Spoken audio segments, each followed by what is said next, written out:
আপনার কেরালা কর্ণাটকা কম অত্যাচার কিন্তু হচ্ছে না। বাংলায় কথা বললি আক্রমণ নেমে আসছে। তো এইটার সমাধান করবে কে? আবার বলবো আপনি ভুল করেছেন।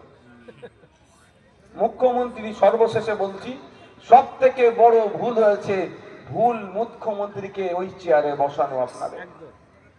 আপনার ভোট না হলে মুখ্যমন্ত্রী চেয়ারে বসতে পারতো না। তবে একটু সরে যান না, পেছনে অসুবিধা হচ্ছে।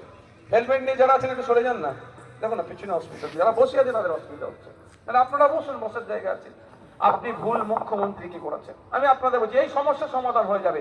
24 ঘন্টা লাগবে না, উড়িষ্যায় বাঙালিদের উপর অত্যাচার বন্ধ হয়ে যাবে। 24টা ঘন্টা লাগবে নাকি?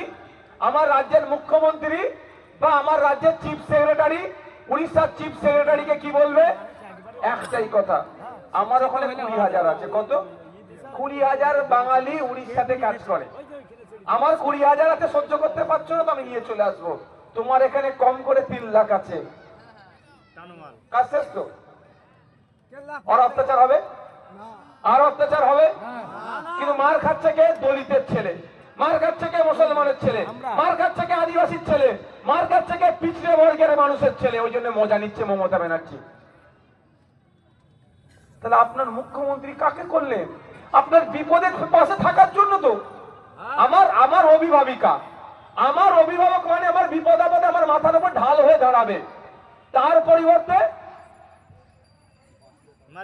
উল্টে আপনাকে ধ্বংসের দিকে ঠেলে ডাইরেক্ট কেস করে জেলে। তাই বন্ধুগণ আপনাদের বলবো যে আপনাকে আমাকে চোখ কান খুলে চলতে হবে। সামনে 2026 নির্বাচন আসছে। রানীনগর থেকে আশা করছি আমরা প্রার্থী দাঁড় করাচ্ছি, তাকে জিতিয়ে বিধানসভায় পাঠানো যাবে ইনশাআল্লাহ। একটা বিধায়ক যদি ভাঙড় থেকে এসে 293টার উপরে ভারী পড়ে যায়, তাহলে নওশাদ সিদ্দিকীর পাশে আরো 2-4টে 10টা 20টা ডবল ডিজিট যদি বসিয়ে দেন, তাহলে কি হবে বুঝতে পেরেছেন? আরো দৌড়বে। কি হবে জানেন? আমি বলে দিচ্ছি কি হবে, আমি বলে দিচ্ছি আপনাদের, শুনে নেন। সাহস দেখাতে পারবে না এই দুর্গাপুরের গরুওয়ালাদের উপরে যে অত্যাচারটা করেছে। যদি ভুলে অত্যাচার করে ফেলে, সকালে ধরলে সন্ধ্যে জামিন যে প্যাটি চলার মতো, ওটাও পুলিশ করবে না। মমতা ব্যানার্জি সেই চেয়ারে বসুক আর যেই চেয়ারে বসুক না কেন, জানে একটা নওশাদ সিদ্দিকী নয়, একাধিক নওশাদ সিদ্দিকী আছে। মাঠে ময়দানে যেমন মানুষকে